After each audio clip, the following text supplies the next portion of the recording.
So ever since Gina Carano was fired or was left, whatever you want to say, because at the end of the day, she did consciously make the decision to kind of not leave Lucasfilm, but do things that she knew would get her fired. She knew that they warned her multiple times to stop doing what she was doing, and I fully respect her for, sticking to her guns and continue being herself and continue to speak her mind on social media, knowing that she's probably going to get fired. So she kind of did leave, but at the same time, I guess you could say she was fired, whatever narrative you want to say. Either way, ever since her departure from Lucasfilm, she has done nothing but win. She's done nothing but get new movie deals with the Daily Wire, which we'll talk about a little bit later. And she's done nothing but prove Disney and Lucasfilm wrong for firing her and show them that they shouldn't have. Not only were they morally wrong, not only have people come around on that, a lot of mainstream websites have come around and said that, you know what, they were kind of morally wrong for firing Gina Carano, but also financially, it was a stupid decision, because I know a lot of people who would have loved to see The Bad Batch on Disney Plus. They refuse to watch it because of what they did to Gina Carano, and they'll never see The Bad Batch, or at least, they're not going to watch it on Disney Plus, if you know what I mean. They'll watch it some other places. They're not going to give Disney any more money. There's a lot of people that I know like that. Diehard Star Wars fans that refuse to watch stuff on Disney Plus. And I'm sure there's a lot of people who aren't Star Wars fans, who aren't even diehard anything Disney fans, that just refuse to give Disney money. They won't be going to Disney World. They won't be buying the Disney movie tickets, all that stuff. There's a lot of people out there who just really, really support Gina Carano in that sense. But also, they're missing out on potential money by not having Gina Carano in The Mandalorian, because a lot of people did really like her character. Obviously, a lot of people like Gina Carano the person, especially after what happened to her. A lot of people kind of, fell in love with Gina Carano the person after she was fired or after she left Lucasfilm.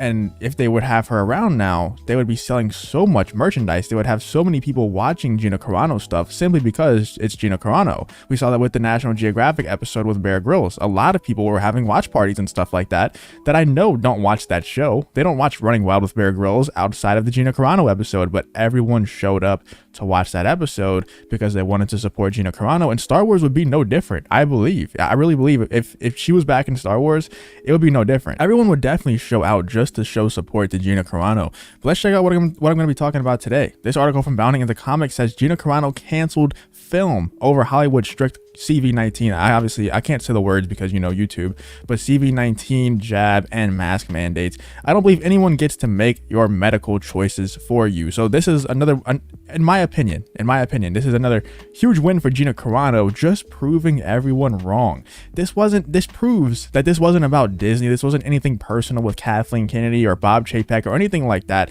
or even Jon Favreau and Dave Filoni. Some people have even tried to spin it that she was arguing with Jon Favreau and them. That's not the case. I still don't think it's the case. I still don't think it was anything personal when it came to Gina Carano's decisions to do the things that made her get fired from Lucasfilm. I don't think that it was anything personal with anyone at Lucasfilm. It was simply Gina Carano sticking to her guns and wanting to be herself on social media and be able to express herself on social media, just like so many other people who work on the Mandalorian set are able to do. Pedro Pascal, perfect example, has said way more inflammatory things than Gina Carano has ever said, and his job was never in question. They're never calling for him to be fired, because we know why that is. If you don't know why, do your own research, because it's not that hard to figure it out. You just look at Pedro Pascal's tweets and compare it to Gina Carano's tweets. You'll figure out pretty quickly why Pedro Pascal is still on The Mandalorian and Gina Carano is not. Not to mention that he's also, the star of the show, and Gina Carano was kind of a side character. I'm sure that does play a part in it. But once again, this does prove that this was nothing personal when it came to Star Wars, nothing personal when it came to Kathleen Kennedy or Bob Chapek, anything like that. This was just Gina Carano refusing to be anyone but Gina Carano, because she's done it once again. Gina Carano recently revealed that she canceled a movie over the strict CV-19 jab and mask mandates Hollywood unions are imposing on their members. To provide further context, following Carano's return or firing from The Mandalorian, the actress partnered with conservative media company The Daily Wire to produce a thriller film based on Eric Red's The White Knuckle. As per the statement shared in August by The Daily Wire, Carano was set to produce and star in the film, while writer Eric Red himself was then currently working on the script for the action thriller. Now, if you remember, this announcement came a while back, I believe, sometime in August 15th.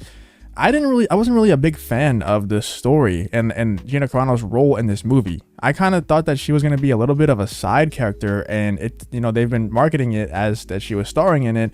And when I heard the synopsis, I was like, I don't know how Gina is going to fit into this as the main character. It kind of seems like she's going to be a side character and kind of a sidekick, I guess I should say. to the main character. Now, I don't know the actual story of White Knuckle, and if you ever read the book, the original novel, you can let me know in the comments if I'm wrong about that, but it seemed like Gina Carano's role was going to be kind of a sidekick and not the main character, which I was a little bit disappointed in, because we've never even seen Gina Carano in really a leading role before. So it would be great to see her acting skills if she was put in a position to really show them off in a leading role. I would love to see that.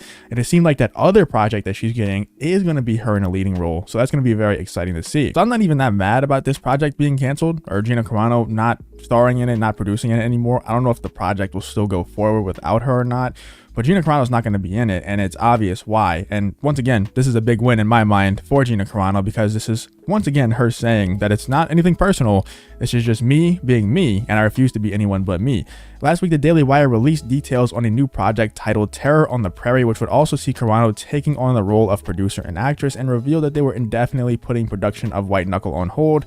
With the precariousness of the current Hollywood landscape and the remarkable overreach by its ruling class, we made the tough but prudent choice to ride further out into the Wild West to make movies on our own terms. Terror on the Prairie producer Dallas Sonier tells the Daily Wire has given Gina and our team all the support any producers could ask for. Now we must go make them proud by producing something that is truly great.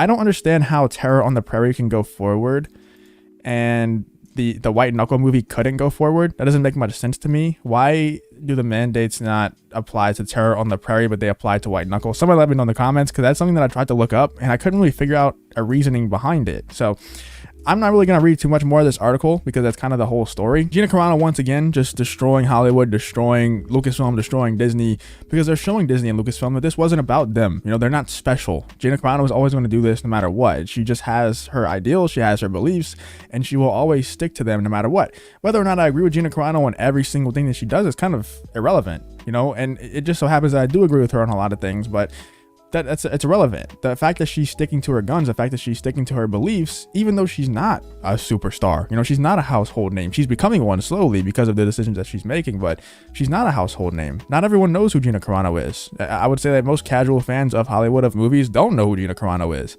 And the fact that she's doing this while not being a household name, while not being a superstar, not knowing what her future is going to look like, it's really admirable. It really is, because she's truly picking her beliefs over the paycheck. She's truly, you know, putting herself, her identity, her own identity, because she's preserving her identity, I should say, over these paychecks, over these big movie roles. She doesn't care if she can't continue to be herself outside of and inside of these movies. Then she doesn't want them. She doesn't want to do them. And this isn't even her standing up for herself all the way. This is her standing up for other people who don't want to participate in these mandates that are being imposed upon them in Hollywood. You know, a lot of people don't want to deal with that stuff, but they have to.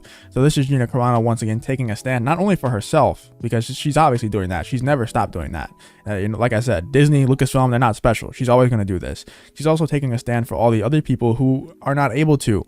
And, you know, they don't have any way to fight back against these things. She's also taking a stand for them.